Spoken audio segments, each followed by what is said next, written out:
Good morning children. आज हम पाठ पढ़ेंगे मेरा देश मेरी माँ. Already we have started this lesson and already half of the lesson we have already completed. So अर्ध lesson complete आಗಿದೆ मेरा देश मेरा माँ. Is it? So next page number 20 वರೆಗೂ complete आಗಿದೆ. Now page number 21. तभी दुश्मन की कही गोलियां एक साथ सनसनाती हुई आई और मेजर के हाथ व पेट में घुस गया, मगर भारतीय परंपरा से सीने पर गोली खाने की है, पीठ पर नहीं. माँ के ये शब्द प्रेरणा दे रही थी. वे चोट की परवाह किया बगैर आगे बढ़ता रहे और गोलियां आकर उनके सीने में घुसते हुई. सो ಈ ಪ್ಯಾರಾದಲ್ಲಿ तभी दुश्मन की कही गोलियां एक साथ सनसनाती हुई आई और मेजर के हाथ व पेट में घुस गया. सो तभी दुश्मन की आ कही. ಮೇಜರ್ ಇವನು ಹಳ್ಳಿಯಿಂದ ಬಂದ ಮೇಜರ್ ಏನು ಮಾಡ್ದ, ತಾನೇ ಲೀಡರ್ ಆಗಿ ತಗೊಂಡು ಆ ಗುಂಪಿಗೆ ಅವನು ಸೇರಿಕೊಂಡು, ನಾನು ಲೀಡರ್ ಆಗ್ತೀನಿ ಗುಂಪಿಗೆ ಅಂತ ಹೇಳಿ ತಾನೇ ಮುಂದೆ ಪ್ರತಿಯೊಬ್ಬರಿಗೂ ಮುಂದೆ ಹೋಗಿ ತೋರಿಸ್ತಾ ಇದ್ದ. ಅಲ್ಲಿ ಅವನು ಟೈಮು ಒಂದು ನಿಮಿಷ ಕೂಡ ವೇಸ್ಟ್ ಮಾಡಿದ್ರೆ ಎಲ್ಲಿ ದುಶ್ಮನ್ ಅಂದರೆ ಶತ್ರುಗಳು ಮುಂದೆ ಬಂದುಬಿಡ್ತಾರೋ.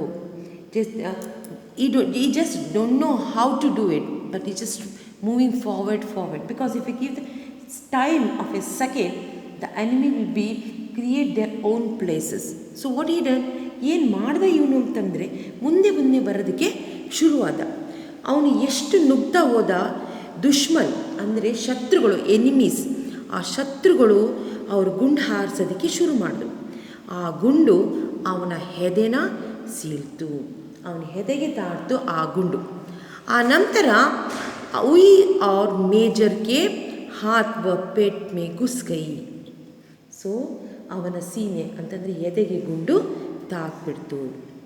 ಮಗರ್ ಭಾರತೀಯ ಪರಂಪರಾ ಸೀನೆ ಪರ್ ಗೋಲಿ ಖಾನೆ ಕಿ ಹೈ, ಪೀಠ್ ಪರ್ ನಹಿ.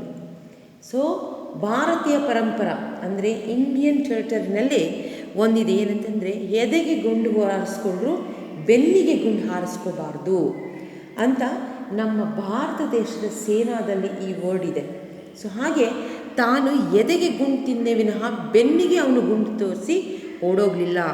ಸೊ ಅವನು ಎದೆಗೆ ಗುಂಡನ್ನ ಹಾಕಿಸ್ಕೊಂಡು ಮುಂದೆನೇ ಹೋಗ್ತಾ ಇದ್ದ. ಮಾಕೆ ಯೇ ಶಬ್ದ ಪ್ರೇರಣಾ ದೇ ರಹಿತಿ. ಅವರ ತಾಯಿ ಹೇಳಿದ್ರು, ನೀನು ಭಾರತ ಮಾತಾನ ಕಾಪಾಡಬೇಕಾದ್ರೆ ಶತ್ರುಗಳ ಗುಂಡನ್ನು ನೀನು ಎದೆಗೆ ಹಾಕಿಸ್ಕೋಬೇಕೆ ವಿನಃ ಬೆನ್ನಿಗೆ ನೀನು ತೋರಿಸ್ಬಾರ್ದು ಅಂತ. ಸೊ ಆ ಅಮ್ಮನ ಮಾತು ಅವನಿಗೆ ನೆನಪಾಗುತ್ತೆ. ತಾನು ಶತ್ರುಗಳಿಂದ ತಗೊಂಡಿದ್ದ ಗುಂಡು ಎದೆಗೆ ಹಾಗೂ ಹೋಗುತ್ತೆ. ವೇ चोट की परवाह किया बगैर आगे बढ़ता रहे और गोलियां आकर उनके सीने में घुसी हुई. ಅವನಿಗೆ ಆ ಗುಂಡು ತಗಲಿದ್ರು ಕೂಡ ಅದರ ಬಗ್ಗೆನೂ ಒಂದು ಚೂರಿ ಯೋಚನೆ ಇಲ್ಲ. It doesn't wear anything of an that what it was an bullet. ಯಾವ ಬುಲೆಟ್ ಅವನಿಗೆ ಎದೆ ತಗಲಿದ್ರು ಕೂಡ ಅವನು ಅದ್ರ ಬಗ್ಗೆ ಚಿಂತೆ ಮಾಡದೆ ಮುಂದೆ ನುಗ್ಗಕ್ಕೆ ಶುರು ಮಾಡ್ದ. ಎಲ್ಲಿವರೆಗೂ ಮುನ್ನುಗ್ಗಕ್ಕೆ ಶುರು ಮಾಡ್ದ, ಶತ್ರುಗಳಿನ ಗೋಲಿ ಪ್ರತಿ ಸಲನೂ ಕೂಡ ಅಷ್ಟೊಂದು ಗೋಲಿ ಹೊಡಿತಾ ಇದ್ರು. ಅವನು ತನ್ನ ಹೆಜ್ಜೆನ ಮುಂದೆ ಹಾಕ್ತೆ ಹಿಂದೆ ಹಾಕಲೇ ಇಲ್ಲ, ಅವನು ಮುಂದೆ ನುಗ್ತಿದ್ದ.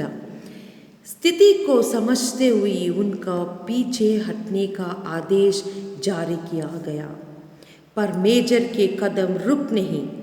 दुश्मन के सारे टोकों को ध्वंस कर विजयश्री को गले लगाकर ही उन्होंने दम लिया. ಸೊ ಅವನಿಗೆ ಬಿದ್ದಂಥ ಗುಂಡು, ಅವನಿಗಿಂತ ಹೈಯರ್ ಆಫೀಸರ್ ಏನು ಹೇಳಿದ್ರು, ಅವನ ಸ್ಥಿತಿನ ನೋಡಿ, ಸ್ಥಿತಿಗೋ ಸಮಜ್ತೆ ಹುಯಿ, ಅವನ ಸ್ಥಿತಿನ ನೋಡಿ. ಏಕೆಂದರೆ ಗುಂಡು ಆಲ್ರೆಡಿ ತುಂಬ ಶತ್ರುಗಳು ಅವನ ಮೇಲೆ ಅಟ್ಯಾಕ್ ಮಾಡ್ತಾನೆ ಇದ್ದಾರೆ. They are just rolling the bullets to him. ಆ ಗುಂಡನ್ನು ಅವನು ಹಾರಿಸ್ತಾನೆ ಇದ್ದಾರೆ, ಗುಂಡು ಅವನ ಎದೆಗೆ ಸೀಳ್ಕೊಂಡು ಹೋಗ್ತಾನೆ ಇದೆ. ಬಟ್ ಆದರೆ ಅವನು ಒಂದು ಹೆಜ್ಜೆನೂ ಕೂಡ ಹಿಂದೆ ಹಾಕ್ತೆ ಮುಂದೆ ಹೋಗ್ತು. ಈ ಸಿಚುವೇಶನ್ನ ನೋಡಿ ಅವನ ಹೈಯರ್ ಆಫೀಸರ್ ಅದನ್ನು ತಡೆದ್ರು. ಸೊ ಅವನು ಅದನ್ನು ತಡೆದ್ರು. ಆದೇಶ್ ಕರ್ದಿಯ ಪರ್ ಮೇಜರ್ಗೆ ಕದಂ ರುಕ್ ನಹಿ, ಆದರೆ ಅವನು ಆದೇಶನೂ ಕೂಡ ಅವನು ಉಲ್ಲಂಘಿಸಿ ತನ್ನ ಹೆಜ್ಜೆನ ಮುಂದೆ ಮುಂದೆ ಹಾಕೋಕ್ಕೆ ಶುರು ಮಾಡ್ದ. ಅವನು ನಿಲ್ಲಿಲ್ಲ. ದುಶ್ಮನ್ಗೆ ಸಾರಿ ಟೋಕಿ ಕ ಧ್ವಂಸ ಕರ್ದಿಯ, ಶತ್ರುಗಳದ್ದು ಎಲ್ಲ ಠಿಕಾನೆಗಳು ಕೂಡ ಅವನು ಧ್ವಂಸ ಮಾಡ್ದ. ಅಲ್ಲಿವರೆಗೂ ಕೂಡ ಅವನು ಶತ್ರುಗಳ ಜೊತೆ ಅವನು ವಾರ್ ಮಾಡ್ತಾನೆ ಇದ್ದ. He just struggle like anything, if you had hurt like anything also, he doesn't stop him. So he just forward. He doesn't keep the legs behind. He just keep the legs forward itself and he demolish all the enemies to reach. ಎಲ್ಲ ಶತ್ರುಗಳ ಠಿಕಾನೆಗಳು ಧ್ವಂಸ ಮಾಡಿ ಅವನು ಹೆಜ್ಜೆನ ಮುನ್ನುಗ್ತ. ವಿಜಯಶ್ರೀ ಕೋ ಗೋಲಿ ಲಗಾ ಕರ್ ಹಿ ಉನ್ನೋನೆ ದಮ್ ಲಿಯಾ, ಅವನಿಗೆ ಕೊಟ್ಟಿರೋಂಥ territory. So ಒಬ್ಬ ಮೇಜರ್ಗೆ ಪ್ರತಿಯೊಬ್ಬರಿಗೂ ಎಷ್ಟು ಅಲ್ಲಿ ಪೂರ್ತಿ ಏರಿಯಾ ಇರುತ್ತೋ ಅದಕ್ಕೆ ಒಬ್ಬೊಬ್ರಿಗೂ ಒಂದೊಂದು ಟೆರಿಟರಿ ಅಂತ ಇಷ್ಟಿಷ್ಟು ಗುಂಪಾಗಿ ಕೊಟ್ಟಿರ್ತಾರೆ. ಆ ಒಂದು ಗುಂಪಿಗೆ ತುಂಬ ಕೆಟ್ಟಾಗಿ ಎನ್ಮಿಸ್ಗಳು ಬರ್ತಾ ಇರ್ತಾರೆ. ಆ ಗುಂಪಿಗೆ ಮೇಜರಾಗಿ ಹೋಗೋದಕ್ಕೆ ಯಾರೂ ಹೋಗ್ತಾ ಇದ್ದಾಗ ಹಳ್ಳಿಯಿಂದ ಬಂದಿದ್ದಂಥ ಈ ಮೇಜರ್ ನಾನೇ ಲೀಡರಾಗಿ ಹೋಗ್ತೀನಿ ಅಂತ ಬರ್ತಾನೆ. ಸೊ ಅಲ್ಲಿ ಆ ಶತ್ರುಗಳನ್ನ ಮುಂದೆ ನುಗ್ತಾ ಅವನಿಗೆ ಗೋಲಿ ಬೀಳುತ್ತೆ. ಆ ಟೆರಿಟರಿನ ಇಡೀ ಕ್ಲೀನ್ ಮಾಡ್ತಾನೆ, ಅಂದರೆ ಎಲ್ಲ ಶತ್ರುಗಳನ್ನೂ ನಾಶ ಮಾಡಿ ಅವರ ಒಂದು ಹಾಕಿರೋಂಥ ಎಲ್ಲ ಠಿಕಾನೆಗಳನ್ನು ಕೂಡ ನಾಶ ಮಾಡಿ ನಂತರನೇ ಅವನು ಪ್ರಾಣ ಬಿಡ್ತಾನೆ. ಸೊ ಅಲ್ಲಿವರೆಗೂ ಅವನು ಎಷ್ಟೇ ಗುಂಡುಗಳನ್ನು ತಿಂದಿದ್ರು ಕೂಡ ಅವನು ಪ್ರತಿಯೊಂದು ಗುಂಡಿಗೂ ಕೂಡ ಅವನು ಈ give the warn to the against enemy, ಅವ್ರಿಗೂ ಕೂಡ ಅದೇ ರೀತಿ ಮಾಡಿ ಅವರನ್ನು ಅಲ್ಲಿಂದ ಆ ಪ್ಲೇಸಿಂದ ಅವರು ಖಾಲಿ ಮಾಡೋ ಹಾಗೆ ಮಾಡ್ತಾನೆ. तुरंत ही अमृतसर के सैनिक अस्पताल में वे ले गए, पर तब तक पूरा सीना गोलियों से छलनी हो चुका था. रूदे गोली से अधिकारियों ने पूछा, आपकी कोई अंतिम इच्छा है? गोलियों सीने के कसम रही थी, पर मेजर ने चेहरे पर मुस्कान लेते हुए कहा, हाँ है, मेरी माँ तक संदेश पहुँचा देना. तुम्हारे बेटे ने गोलियों सीने पर ही कही नहीं, पीठ पर नहीं.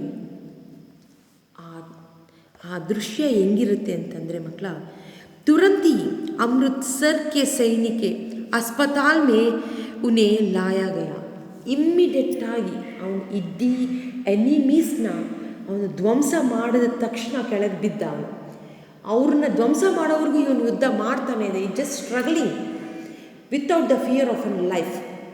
ಅವನಿಗೆ ಅವನ ಜೀವದ ಭಯನೂ ಕೂಡ ಇಲ್ಲದೆ ಅವನು ಇಡೀ ಎನಿಮೀಸ್ನ ಡೆಮಾಲಿಷ್ ಮಾಡಿದ ನಂತರನೇ ಅವನು ಕೆಳಗೆ ಬಿದ್ದ. ಆಗ ಇಮ್ಮಿಡಿಯೇಟ್ ಅಲ್ಲಿದ್ದ ಸೋಲ್ಜರ್ಸ್ಗಳು ಅವನ ಅಮೃತ್ಸರ್ ಹಾಸ್ಪಿಟಲ್ಗೆ ಕರ್ಕೊಂಡು ಹೋಗ್ತಾರೆ. ಅಲ್ಲಿ पर तब तक पूरा सीना गोलियों से चलनी हुआ चुका था. ಆ ಹಾಸ್ಪಿಟಲ್ ಕರ್ಕೊಂಡು ಹೋಗೋಷ್ಟೊತ್ತಿಗೆ ಎದೆಲಿರೋಂಥ ಎಲ್ಲ ಅಷ್ಟು ಗುಂಡುಗಳು ಅವನ ಎದೆ ತಾಗಿ ಅವನ ಎದೆಲಿರೋಂಥ ಎಲ್ಲ ರಕ್ತನೂ ಕೂಡ ಹೊರಗೆ ಬಂದುಬಿಟ್ಟಿತ್ತು. ಅಷ್ಟರ ಮಟ್ಟಿಗೆ ಅವನು ಗುಂಡೇಟನ್ನ ತಿಂದಿರ್ತಾನೆ. ರೂದೆ ಲಗೆ ಸೆ ಅಧಿಕಾರಿಯೋ ನೇ ಪೂಛ.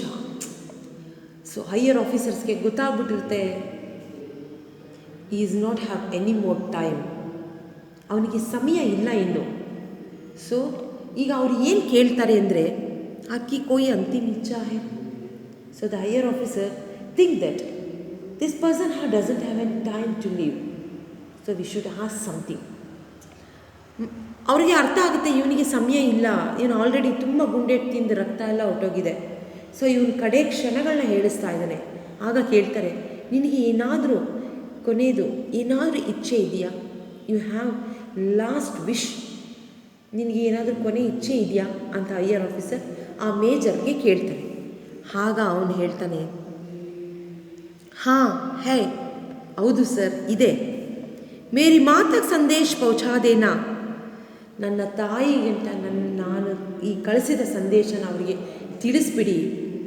ತುಮಾರೆ ಬೇಟೆನೆ ಗೋಲಿಯೋ ಸೀನೆ ಪರ್ ಹಿ ಕಾಯಿ ಹೇ, ಪೀಠ್ ಪರ್ ನಹಿ. ನಿನ್ನ ಮಗ ಪ್ರತಿಯೊಂದು ಗೋಲಿನೂ ಕೂಡ ತನ್ನ ಎದೆಗೆ ಹಾಕಿಸ್ಕೊಂಡೇ ವಿನಃ ಬೆನ್ನಿಗೆ ಹಾಕಿಸ್ಕೊಂಡಿಲ್ಲಮ್ಮ ಅಂತ ಈ ಸಂದೇಶನ ನಮ್ಮ ತಾಯಿಗೆ ತಿಳಿಸ್ಬಿಡಿ ಅಂತ. ಯಾಕಂದರೆ ಅವನು ಯುದ್ಧಕ್ಕೆ ಹೊರಟಾಗ ಅವ್ರ ತಾಯಿ ಹೇಳಿರ್ತಾರೆ, ಭಾರತ ಮಾತನ್ನ ಕಾಪಾಡಬೇಕಾದ್ರೆ ಪ್ರತಿಯೊಂದು ಗೋಲಿನೂ ನೀನು ನಿನ್ನ ಹೆದೆಗೆ ತಗೋ, ಬೆನ್ನಿಗೆ ತಗೊಂಡು ನೀನು ವಾಪಸ್ ಬರಬೇಡ ಅಂತ ಹೇಳಿರ್ತಾರೆ. ಸೊ ಹಾಗೆ ಅವನು ಪ್ರತಿಯೊಂದು ಗೋಲಿನೂ ಕೂಡ, ಪ್ರತಿಯೊಂದು ಗುಂಡು ಕೂಡ ಅವನು ತನ್ನ ಎದೆಗೆ ತಗೊಂಡಿರ್ತಾನೆ, ಬೆನ್ನಿಗೆ ಅವನು ಯಾವತ್ತೂ ತೋರಿಸಿರಲ್ಲ. ಸೊ ಅದಕ್ಕೆ ನನ್ನ ತಾಯಿಗೆ ಹೇಳ್ಬಿಡಿ, ನಿಮ್ಮ ಮಗ ಬೆನ್ನಿಗೆ ಗೋಲಿ ತಗೊಂಡಿಲ್ಲ, ಎದೆಗೆ ಗೋಲಿನ ಗುಂಡು ಹೇಟನ್ನು ಹಾಕ್ಕೊಂಡಿದ್ದಾನೆ ಅಂತ ನನ್ನ ತಾಯಿಗೆ ತಿಳಿಸಿ ಅಂತ. ನೋಡಿ, this is really it's a very unfortunate scene for us, because in an army each and every person, as there is no day off in life, ಅವರು ಎಲ್ಲ ಆರ್ಮಿಗಳು ಸೋಲ್ಜರು ನಾವು ಪ್ರತಿದಿನ ನೆನೆಸ್ಕೋಬೇಕು. Because we are very safe and secure here because of only the army soldiers. ಈ ಸೋಲ್ಜರ್ಗಳಿಂದಲೇ ನಾವಿವತ್ತು safe and ಸೆಕ್ಯೂರಲ್ಲಿದ್ದೀವಿ. ನೋಡಿ, ಈ ಪಿಕ್ಚರ್ನಲ್ಲಿ ಈ has an terrible attack on ಅವರಿಗೆ ತುಂಬ ಟೆರಿಬಲ್ ಆಗಿ ಅಟ್ಯಾಕ್ ಆಗಿದೆ, ಇಲ್ಲೆಲ್ಲ ಇದ್ದಾರೆ. ಸೊ ಕೊನೆ ಕ್ಷಣ ಹೇಳಿಸ್ತಿದ್ದಾನೆ, ಅದರಲ್ಲೂ ಕೂಡ ಅವನು ನಕ್ಕೊಂಡು ಮಾತು ಹೇಳ್ತಾ ಇದ್ದಾನೆ. ಈ giving a small smile to that when he have the words to say to his mother. ಸಣ್ಣ ನಗುವಿನಿಂದ ಅವ್ರ ತಾಯಿಗೆ ಸಂದೇಶನ ತಿಳಿಸಿ ಅಂತ ಹೇಳ್ತಾನೆ. ಅಂದರೆ ಹೌ ಪ್ರೌಡ್ ಆಫ್ ಹಿಸ್, ಅವನು ಎಷ್ಟು ಹೆಮ್ಮೆ ಆಗಿರುತ್ತೆ ಅಲ್ಲ, ನಾನು ನನ್ನ ದೇಶಕ್ಕಾಗಿ ಪ್ರಾಣ ಕೊಟ್ಟೆ ಅಂತ.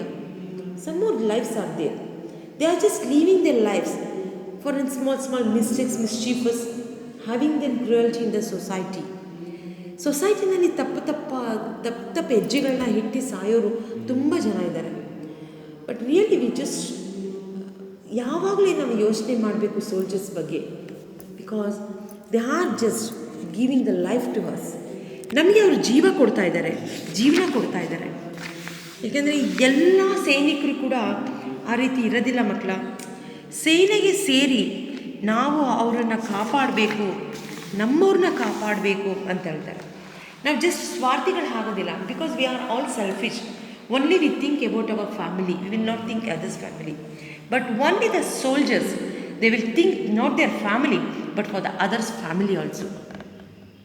ಅವ್ರ ಫ್ಯಾಮಿಲಿ ಅಲ್ಲದೇ ಅವ್ರ ಫ್ಯಾಮಿಲಿ ಬಗ್ಗೆ ಏನು ಯೋಚನೆ ಮಾಡಲ್ಲ. They will not dare about their mother, father, sisters, brother, even wife and childrens also. They have also small kids. ಅವ್ರಿಗೂ ಸಣ್ಣ ಮಕ್ಕಳು ಇರ್ತಾರೆ. ಬಟ್ ಅವ್ರ ಬಗ್ಗೆನೇ ಯೋಚನೆ ಮಾಡಿದೆ ಬೇರೆಯವ್ರ ಫ್ಯಾಮಿಲಿ ಬಗ್ಗೆ ಯೋಚನೆ ಮಾಡಿ, ಅಂದರೆ ನಮ್ಮಂಥವ್ರ ಫ್ಯಾಮಿಲಿ ಬಗ್ಗೆ ಯೋಚನೆ ಮಾಡ್ತಾರೆ. If enemy come to our area, what happened? ಶತ್ರುಗಳು ನಮ್ಮ ದೇಶದೊಳಗಡೆ ಅಥವಾ ನಾವಿರೋ ಏರಿಯಾದೊಳಗೆ ನುಗ್ಗಿದ್ರೆ ಏನಾಗುತ್ತೆ ಅಲ್ವಾ? We have guts to fight them. ಅಷ್ಟು ಗಟ್ಸ್ ನಮಗಿದೆಯಾ ಅವ್ರನ್ನ ಫೈಟ್ ಮಾಡಿ ಹೊರಗೆ ಹಾಕೋದಕ್ಕೆ? No, only the guts are only the soldiers, because they already train and they have the manuscript of his. ಪ್ರತಿ ಒಂದು ಮನಸ್ಸಿನಲ್ಲೂ ಕೂಡ ಅವರಿಗೆ ಬೇರೆಯವ್ರ ಫ್ಯಾಮಿಲಿ ಬಗ್ಗೆನೇ ಯೋಚನೆ ಇರ್ತೇವೆ, ಅವ್ರ ಫ್ಯಾಮಿಲಿ ಬಗ್ಗೆ. So this is for that only they will call as an soldier. So one thing that in over all the ವರ್ಲ್ಡಲ್ಲಿ ನಮ್ಮ ಇಂಡಿಯನ್ ಸೋಲ್ಜರ್ ಆರ್ಮಿ ಬಿಟ್ಟರೆ ಬೇರೆ ಯಾವ ಆರ್ಮಿ ಕೂಡ there is no strong and will power in. ನಮ್ಮ ಆ Indian army ಬಿಟ್ಟರೆ ಬೇರೆ ಯಾರಿಗೂ ಅಷ್ಟೊಂದು ಗಟ್ಸ್ ಆಗಲಿ ಅವರಿಗೆ ವಿಲ್ ಪವರ್ ಆಗಲಿ ಸ್ಟ್ರಾಂಗ್ ಆಗಿ ಇರೋದಕ್ಕೆ ಚಾನ್ಸೇ ಇಲ್ಲ. Really we just salute to them. ಅವರಿಗೆ ನಾವು ಯಾವಾಗಲೂ ಸಲ್ಯೂಟ್ ಮಾಡಬೇಕು. So in the next para, जानते हैं ये बहादुर कौन है? ये भारतीय सेना के अफसर मेजर हशराम त्यागी थे, जिन्होंने माँ के वचनों का पालन करते हुए अपनी मातृभूमि की रक्षा के लिए प्राणों की बची लगा दी. दीपक बुझ गया पर उनकी अमर जागी युगों तक देशभक्ति को राह दिखाती रहेगी. ಸೊ ನೋಡಿ ಮಕ್ಕಳ, ಒನ್ ಥಿಂಗ್ ದಟ್ ನಾವು ಯಾವುದೇ ಒಂದು ಸೋಲ್ಜರ್ ಬಗ್ಗೆ ನಾವು ಹೇಳಬೇಕಾದ್ರೂ ಕೂಡ it's not an prepared the plan of any story. ಅದು ಒಂದು ಸ್ಟೋರಿ ಅಲ್ಲ. It's not an created story, it's an real story. What I have done in the past class and this class also it's an real story. ಹಿಂದೆ ಮಾಡಿರೋ ಪಾಠ ಹಾಗೂ ಹೀಗೆ ಮಾಡ್ತಿರೋ ಪಾಠ, ಈ ಮೇರಾ ದೇಶ್ ಮೇರಿ ಮಾ ಅನ್ನೋ ಏನು ಇದೆ ಈ ಒಂದು ಪಾಠದಲ್ಲಿ, this is the real person and real story. ಇದು ನಿಜವಾಗ್ಲೂ ನಡೆದಂಥ story. So we should not be an laugh. ನಾವು ಪಾಠ ಕೇಳೋರು please don't be so cruel death. ಅದ್ರ ಬಗ್ಗೆ ನೀವು ಸ್ವಲ್ಪನೂ ಕೂಡ ವಿಡಿಯೋನ ತಳ್ಳಿಬಿಡೋದು ಆಗಲಿ ಅಥವಾ ವಿಡಿಯೋನ ಬೇರೆ ಯಾವುದಾದ್ರು video, because we should give respect to them. ಈ ಸ್ಟೋರಿಗೆ ನಾವು ರೆಸ್ಪೆಕ್ಟ್ ಕೊಡಬೇಕು. ಬಿಕಾಸ್ ನಮ್ಮ ಇಂಡಿಯಾ ಎನಿಮೀಸ್ನ ಕಾಪಾಡೋದಕ್ಕೆ ಅವ್ರು ತಮ್ಮ ಜೀವನೇ ತ್ಯಾಗ ಮಾಡಿದ್ದಾರೆ ಅಂದಮೇಲೆ ನಾವು ಒಂದು ಸ್ವಲ್ಪ ಆದರೂ ಈ ಒಂದು ವಿಡಿಯೋ ಮುಗಿಯೋವರೆಗೂ we should be very punctuality and be quiet. ನಾವು ಇದಕ್ಕೆ ರೆಸ್ಪೆಕ್ಟ್ ಕೊಡಬೇಕು. Because if you will not give the respect to our country, so there is no chance to leave in this country. ನಾವೊಂದು respect ಕೊಡಲಿಲ್ಲ ನಾವು ಈ ಸ್ಟೋರಿಗಾಗಲಿ ಈ ವ್ಯಕ್ತಿಗಾಗಲಿ ಅಂದಮೇಲೆ we are waste that we are born in this country. ನಾವು waste ಈ ಒಂದು ಭಾರತೀಯದಲ್ಲಿ ಹುಟ್ಟಿ. ಸೊ ಅಲ್ಲಿ ನೋಡಿ ಅವ್ರು ಏನು ಹೇಳ್ತಿದ್ದಾರೆ ಅಂದರೆ, ಜಾನ್ತೆ ಹೇ ಬಹದ್ದೂರ್ ಕೌನ್ ಹೇ, ಈ ವ್ಯಕ್ತಿ ಯಾರು ಅಂತ ನಿಮ್ಗೆ ಗೊತ್ತಾ? ಏ ಭಾರತೀಯ ಸೇನೆಗೆ ಅಫ್ಸರ್ ಮೇಜರ್ ಆಶಾರಾಮ್ ತ್ಯಾಗೀತೆ. ಇವತ್ತು ನಾವು ನಿಮಗೆ ಏನು ಈ ಸ್ಟೋರಿ ಹೇಳಿದ್ವಿ, it's a real story and his name was Asharam Tyagi. ಅವನೊಬ್ಬ ಮೇಜರ್ ಆಶಾರಾಮ್ ತ್ಯಾಗಿ ನಮ್ಮ ಭಾರತದ ಸೇನೆ ಎನಿಮೀಸ್ಗೋಸ್ಕರ ತನ್ನ ಪ್ರಾಣವನ್ನೇ ಕೊಟ್ಟು ನಮ್ಮನ್ನೆಲ್ಲ ಕಾಪಾಡಿದ್ದಾನೆ. ಜಿನೋನೆ ಮಾ ಕೆ ವಚನೋ ಕಾ ಪಾಲನ್ ಕರ್ತೆ ಹುಯಿ ಅಪ್ನಿ ಮಾತೃಭೂಮಿ ಕಿ ರಕ್ಷಾ ಕೆ ಲಿಯೆ ಪ್ರಾಣೋ ಕಿ ಬಚಿ ಲಗಾ ದಿ.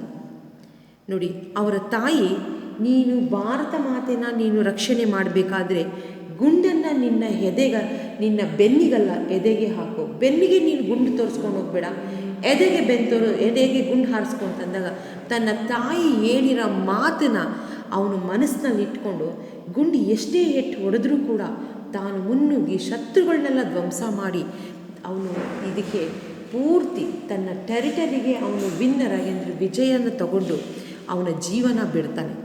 ಮಾತೃಭೂಮಿಗೆ ರಕ್ಷಾ, ಈ ಮಾತೃಭೂಮಿಗೆ ರಕ್ಷಾ ಅಂತಂದರೆ the saving of our motherland, saving of our motherland. ಈ ಮದರ್ಲ್ಯಾಂಡ್ನ ಸೇವ್ ಮಾಡೋದಕ್ಕೋಸ್ಕರ ತನ್ನ ಪ್ರಾಣನೂ ಕೂಡ ಲೆಕ್ಕಿಸ್ತಿ ಅವನು ಯುದ್ಧ ಮಾಡ್ತಾನೆ. ಸೊ ದೀಪಕ್ ಬುಜ್ ಗಯಾ, ಅವನ ಪ್ರಾಣ ಹೊರಟೋಯ್ತು, ಬಟ್ ಉಸ್ಕಿ ಅಮರ್ ಜ್ಯೋತಿ ಯುಗೋನ್ ತಕ್ ದೇಶಭಕ್ತೋಂ ಕಾ ರಹ ದಿಖಾತಿ ರಹಿ. ಅವನ ಜೀವನ ಹೊಂಟೋಗ್ದ. ಎಸ್, ಟುಡೇ ಟುಮಾರೋ ಯಾ day after tomorrow every one will leaves here. ಯಾರು ಈ ಪ್ರಪಂಚ ಭೂಮಿ ಮೇಲೆ ಬದುಕಲ್ಲ, ಒಬ್ಬರೆಲ್ಲ ಒಂದು ದಿನ ನಾವು ಜೀವ ಹೋಗ್ತಾ ಇರೋದೆ. ಬಟ್ ಇವನು ತನ್ನ ಪ್ರಾಣನ ತ್ಯಾಗ ಮಾಡಿದ್ದಾನೆ. ಆದರೆ ಎಷ್ಟೇ ನಾವು ಪ್ರಿಪ್ರೇಷನ್ಸ್ ಪಡಲಿ, ಎಷ್ಟೇ ನಾವು ಮುಂದೆ ಹೋಗ್ತಾ ಇರಲಿ, the generation comes and comes, but is name will be the Amar. ಈ ಎಷ್ಟೇ ಜನ್ರೇಷನ್ ಹೋಗ್ತಾ ಇದ್ರು ಅವನ ಹೆಸರು ಯಾವಾಗಲೂ ಅಮರವಾಗಿರುತ್ತೆ. ಅವನ ಹೆಸರಿನ ಜ್ಯೋತಿ ಯಾವಾಗಲೂ ಬೆಳಗ್ತಾ ಇರುತ್ತೆ. That's the person dies in as a soldier. ಒಬ್ಬ ಸೋಲ್ಜರಾಗಿ ಸತ್ತರೆ ನಾವು ಈ ಭೂಮಿ ಇರೋವರೆಗೂ ಇವರ ಹೆಸರನ್ನ ನಾವು ನೆನಪಿಸ್ಕೊಳ್ತೀವಿ ಅಲ್ವಾ ಮಕ್ಕಳ? ನಾವು ಸತ್ತರೆ ಜಸ್ಟ್ ಒಂದು 3 to 11 days ಆ್ಯಂಡ್ ನೋ ಬಡಿ will ರಿಕಾಲ್ಸ್. So we just think that ನಾವು ಒಂದು ಸೋಲ್ಜರ್ಗೆ ನಾವು ಎಷ್ಟು ರೆಸ್ಪೆಕ್ಟ್ ಕೊಡ್ತೀವಿ, ನಾವು ಎಷ್ಟು ಆದ್ಯತೆ ಕೊಡ್ತೀವಿ ಅಂತ. So I think you are understand this lesson and keep respect for everything as an Indian and proud to be Indian. ಯಾವಾಗಲೂ ನೀವು ಪ್ರೌಡಾಗಿ ಹೆಮ್ಮೆ ಆಗಿರಿ, ನಾನೊಬ್ಬ ಭಾರತೀಯ ಅಂತ. ಯಾವಾಗಲೂ ಅಸಡ್ಡೆ ಮಾಡ್ತಾ ಇರಬೇಡಿ. ಸೊ ಈ ಲೆಸನ್ ಮುಗಿದಿದೆ. ಇದರಿಂದ ನಾನು ನಿಮಗೆ ಲೆಸನ್ ಮತ್ತು ಕ್ವಶನ್ ಆನ್ಸರ್ಸ್ನೆಲ್ಲ ಕಳಿಸ್ಕೊಡ್ತೀನಿ ಮಕ್ಕಳ. Thank you.